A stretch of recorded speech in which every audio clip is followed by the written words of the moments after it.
I figured I'd send you a voice note because it's like easier than like texting all this. But anyway, had a good time tonight. Definitely think you are lovely. However, I would love to, if we're gonna go to your place on Thursday. I mean, I Actually, I should have gave y'all some context before I started this video. So there's a voice memo going around, somewhat of the debate and or conversation for some, a debate for some, conversation for others, and it's about this gentleman. He sends a voice memo to a young lady, and he essentially has conversation about how he wants to move forward versus, maybe where she's at in terms of moving forward. I'm gonna play it for you, then I'll give my commentary at the end of it. I think it's a great conversation to be had, and it gives a lot of opportunity for people who want to grow, people who want to expand their frameworks about life and how to approach dating. What's the best ways? I think this gives great conversation to that. So I'll start it over, and we'll jump right. We'll jump in. Let me start it over. I figured I'd send you a voice note because it's like easier than like texting all this. But anyway, had a good time tonight. Definitely think you are lovely. However, I would love to, if we're gonna go to your place on Thursday. I mean, I am looking to have that physical intimacy to see if like I am sexually compatible with you. So like if I'm gonna come over, like I would be hoping to like hook up, have sex, have a good time, have like that romantic spark and that physical spark there for my own sake, because it's hard for me to continue dating someone and seeing them if I don't know if I'm sexually compatible. So um, I know you said I don't know about that. So like I guess my thing is like what would be the point of me coming over then if we're not gonna like hook up and like cuddle and like be intimate with each other.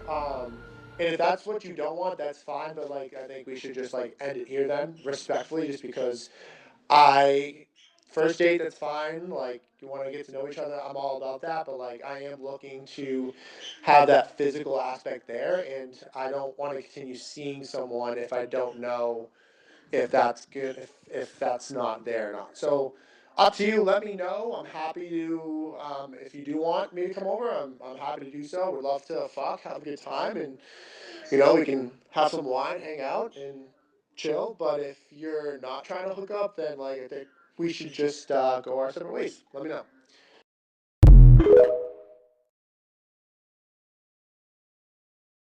All right, all right. He has said what he wanted to be heard. Let's start here.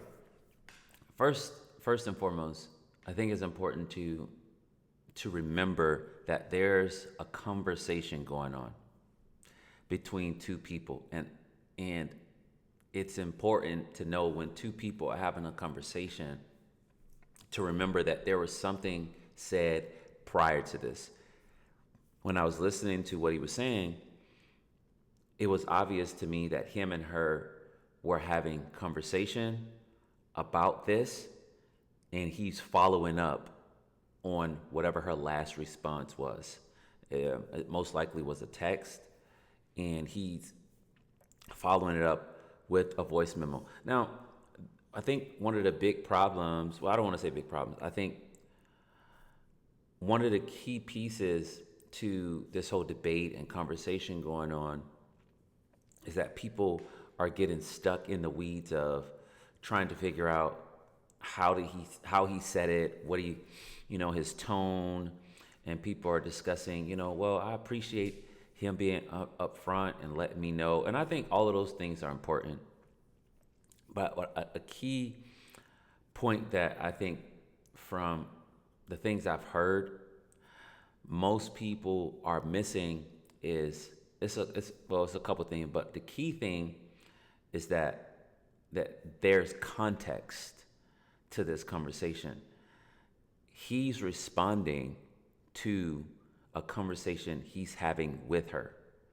And if you miss that, you can start to think that this man is just jumping at this woman about having sex, and it's not even a conversation that she's inviting him into or a conversation she wants. This is a conversation that she wants, you know. I've even heard some people making it about consent, and I think that's a cool, component to take the conversation, a cool way, a direction to take the conversation in, because that's important as well. And I do agree, like, this is something that you can, you know, get, like, take away as like she's giving him consent or she's not giving him consent. But the biggest thing is, who made sex and what's the purpose of sex?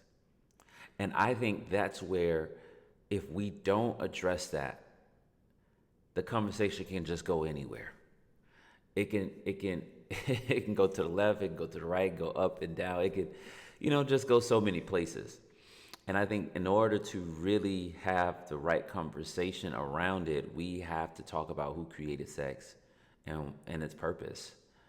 And then and only then, I think, can we go into the aspect of, well, was he right? Was he wrong? Because the debate about whether he's right or whether he's wrong is besides the point if we never get to the purpose and the meat and potatoes of who designed sex, what was it designed for. And I just want to spend a few minutes just talking about that. I believe that God is the creator of the world, as it says in Genesis, the God of the Bible, and he designed sex for procreation and pleasure. And with that design, he gave it boundaries. He says sex should be practiced within the confinement of marriage.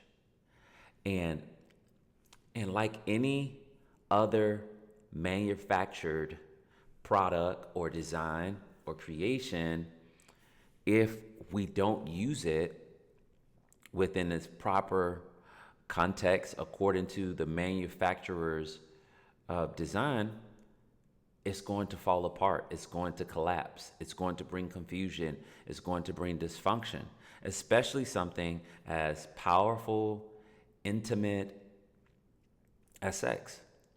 So having this conversation and talking about his tone, talking about consent, which I think consent is important, but talking about his tone, like, I think we're just missing so much.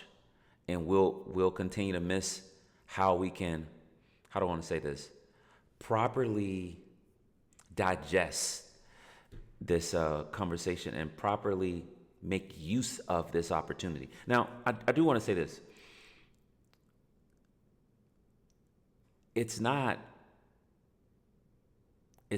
fair that they're having a private conversation and we're brought into it without, our permission. This was supposed to be a private conversation, a private voice memo, and it was shared with the world.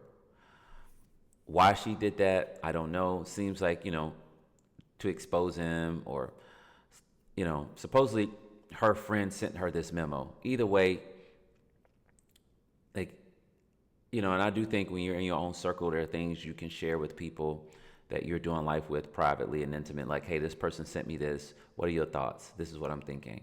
But to then put it online, you're trying to expose someone. You're trying to bring attention to something in a way, especially with the caption. She was saying, like, what possessed him to send this, and so some shame and looking for some attention and stuff like that. But I think what's most important is to recognize that all of these think pieces on it, if they don't include the fact that God designed sex, and he designed it with the purpose of procreation, pleasure, and in the confinement of marriage, then we're going to miss it. We're going to miss the opportunity to really drive the needle forward for our society in a healthy direction. Because we tend to do this. We tend to get opportunities to have great conversation, to make progress on on certain societal inconsistencies, and we waste it by debating, things that really are besides the point. And with the way our culture is going, very, very sensual and sexual, and looking at that stuff as liberating when it's really creating a lot of dysfunction, increasing perversion, defiling one another of our dignity, objectifying one another. This is the opportunity that we all have to, as they say, recycle, or to make the best of this conversation. This is an opportunity for that. And I wanted to make sure I didn't have the conversation from a standpoint of, let me tell you what I think. But to say, this is what God thinks about sex. and let it drive the needle forward that way. So now that we've established that God designed sex for procreation, for pleasure within the confinements of marriage, now we can get into whether this man's approach to dating is proper. He says, I don't want to, date and, move forward with someone that I'm not, sexually compatible with, or not able to be physically intimate with. Well, if you're using, now we can actually say, brother, if you're not talking marriage, if you're not talking God's design and all of those things, then why are you even having a conversation on sex with this woman? Why is she even considering it? You get what I'm saying? Like, if we take this in its proper order, then we can get to how this should be flushed out, how we can actually, have this conversation in a way that's healthy, and to use sex as a meter of whether or not you can date someone properly, to me, well, for one, it's wrong. And secondly, even on a practical level, anyone with much experience would know, just because you have a good sexual connection, it does not mean that you are aligned on the things that matter most. Even though he's saying, oh, sex is so important to me. Sex does not does not make your body, how do I want to say, like, it's not a fundamental or foundational principle for your health. It's not a foundational principle for a career. Even though there are people who've made sex a career, we know that they are using sex out of its proper, they're not using sex within its proper confinement. So whenever using sex as a foundational principle for a relationship, you're going to find that foundation is not built on a rock. It's going to be built on sand, and that when hardships come, it's going to destroy whatever you have, because it's not built on what it's supposed to be built on. And I mean, I can go on and on, but I think the important piece that I want to leave with you all is to really consider that, like anything else that's been created, it's supposed to be used properly to get the best out of it. In order for it to not be a weapon of destruction, in order for it to not be a tool of manipulation, a means of dysfunction, we have to use it within its proper design. God designed sex for procreation, for pleasure, and ultimately beginning with marriage. And the latter, the prior two fall into it. So God designed sex for marriage, which results in pleasure and procreation for the two, the man and the woman involved. Then, once we have that, then we can move into these other parts of the conversation on whether or not, someone's approach is right or wrong, and not, try to make it about what we feel and what we think, but rather its proper design and how it's supposed to be used. Y'all let me know what y'all think in the conversation comment section. I think it's great conversation. you can share in this conversation without letting us in your business. I would love to and just engage and get another part of the conversation going in the comment section. So leave a comment. If you haven't subscribed to the channel, make sure you subscribe. You can also connect with the brand online. There's merch as well on there at www.there'shopebrand.com. Also, if you'd like to donate to this channel, that information is in the description as well. And I'll see y'all in the next video.